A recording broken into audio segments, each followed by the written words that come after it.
नमस्कार दोस्तों, जय माता दी। दोस्तों, मैं हेमलता उपाध्याय आप सभी का अपने चैनल पर बहुत बहुत स्वागत करती हूँ। दोस्तों, एकादशी 2024 आषाढ़ मास में पड़ने वाली एकादशी को अपरा एकादशी के नाम से जाना जाता है।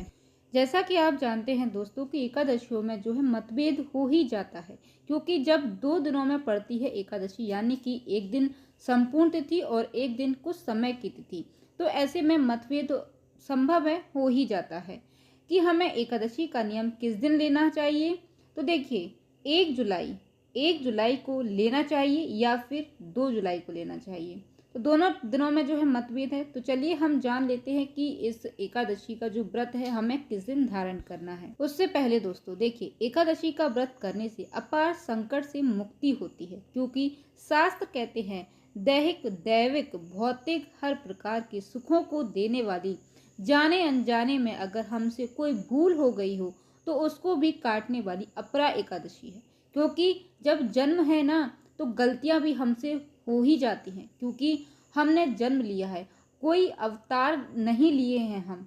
चाहे जितना अच्छा कर ले, कुछ भूल बस कुछ ना कुछ अज्ञानता बस हमसे भूल चूक हो ही जाती है।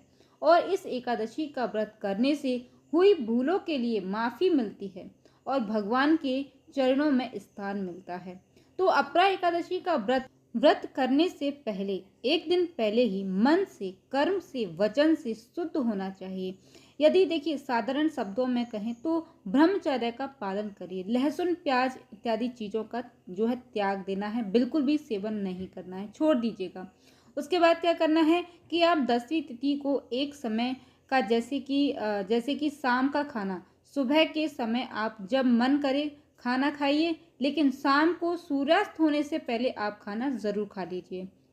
उसके बाद अगर भूख वगैरह अगर आपको लगती है तो आप चाय दूध फल ऐसी चीज़ों का सेवन कर सकते हैं। क्योंकि देखिए 10वीं तिथि में अगर आप एकादशी कर रहे हैं और आपको फ़ायदा नहीं है तो आपको पूरे नियम का पालन करना बहुत ज़रूरी है, बहुत ही ज़रूरी है। तो 10वीं तिथि में आपको सूर्यास्त से पहले खाना खाइए। उसके बाद रात को अगर भूख लगती है तो आप दूध चाय फल जो भी लेना चाहें ले सकते हैं। चलिए अब हम बात कर लेते हैं कि एकादशी का व्रत हमें कब करना चाहिए। तो दोस्तों देखिए, अपरा एकादशी का व्रत जो है इस बार हम जो है 2 जुलाई को करेंगे। कितनी जुलाई को? 2 जुलाई को अपरा एकादशी का व्रत जो है किया जाएगा, व्रत रखा जाएगा। देखिए क्यों? क्योंकि सुबह 8 बजे तक 2 जुलाई को 8 बजे तक हमें जो है एकादशी मिल रही है, इसीलिए सर्वश्रेष्ठ होगा कि 2 जुलाई को जो है एकादशी का व्रत रखा जाएगा। अब देखिए व्रत का पारण कब किया जाएगा। तो देखिए अपरा एकादशी का व्रत का जो पारण है वह 3 जुलाई को किया जाएगा, क्योंकि 2 जुलाई को जो है एकादशी का व्रत हम करेंगे और 3 जुलाई को व्रत का पारण करेंगे। 3 जुलाई को पूरे विधि विधान के साथ हम जो है व्रत का पारण करेंगे। पारण से पहले हम नहा करके भगवान विष्णु जी की पूजा आरती ज़रूर कर लेना है।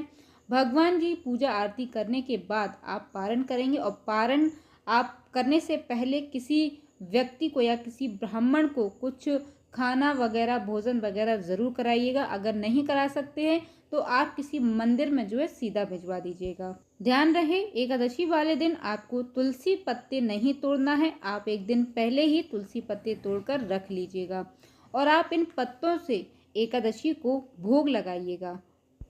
यदि आप बनाना चाहें तो मखाने की खीर बना लीजिएगा, साबूदाने की खीर बना लीजिएगा, बना करके भगवान को भोग लगाइएगा।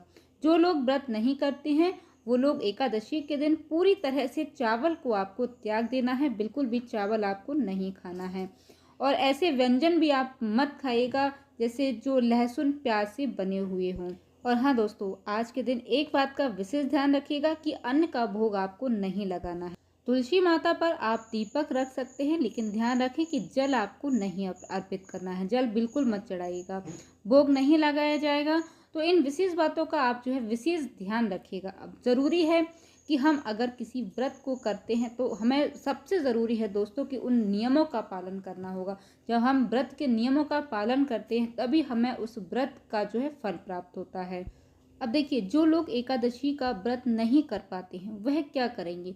यदि आप लोग एकादशी का व्रत नहीं कर पाते हैं, उपवास नहीं रख पाते हैं, तो आप भगवान विष्णु जी की पूजा अवश्य करें। लड्डू गोपाल जी हैं तो उनकी पूजा कीजिएगा। सालग्राम जी हैं या फोटो मूर्ति, जिस भी रूप में आप पूजा करना चाहें, भगवान की पूजा अवश्य, उनको पंचामृत बना करके भोग लगाएं, उनकी पूजा करें। दूसरी चीज आप जान लीजिए दोस्तों, भगवान की पूजा में तुलसी दल का प्रयोग अवश्य करें। मखाने या फिर साबूदाने की खीर आप बना करके जो है भोग भी लगा दीजिएगा और माता लक्ष्मी जी की पूजा कीजिएगा। ऐसा करने से दोस्तों घर में धन संपत्ति और बरकत बनी रहती है। एकादशी के पारण में चावल का इस्तेमाल ज़रूर किया जाता है। आप चाहे चावल बना लीजिएगा। पारण मुहूर्त के अंदर आप जो है पारण अवश्य कीजिएगा, क्योंकि देखिए जैसा कि मैं हर वीडियो में आपको बताती हूँ, व्रत करना जो है 3 दिनों का नियम होता है। एक तो दशमी का नियम, जो कि साफ सफाई से आपको सूर्यास्त से पहले भोजन करना होता है। उसके बाद दूसरे दिन एकादशी और तीसरे दिन पारण। पारण में केवल आपको 2 समय का भोजन ही करना होता है। 2 समय आपको भोजन करना होता है। तीसरी बार आपको भोजन नहीं करना होता। इस बात का भी आपको विशेष ध्यान रखना होगा। और हाँ दोस्तों, एक चीज़ और, एकादशी के व्रत का जो पारण होगा वो नियम के अंतर्गत होगा। तो लहसुन, प्याज, सरसों के तेल का आप जो है बिल्कुल भी प्रयोग मत कीजिएगा। तामसिक चीज़ों का बिल्कुल भी प्रयोग मत कीजिएगा, बिल्कुल भी मत खाइएगा, क्योंकि देखिए यह 3 दिनों का जो नियम होता है ना, और इस नियम का पालन करना बहुत ही ज़रूरी होता है। उम्मीद करती हूँ दोस्तों कि आपको जानकारी पसंद आई होगी। वीडियो अगर अच्छी लग जाती है तो प्लीज़ दोस्तों वीडियो को एक लाइक ज़रूर कर दीजिएगा। साथ ही हमारे साथ जुड़े रहने के लिए, कुछ ऐसे ही महत्वपूर्ण नियमों, उपायों एवं जानकारियों को जानने के लिए हमारे चैनल को सब्सक्राइब कर लीजिएगा। धन्यवाद दोस्तों। जय माता दी।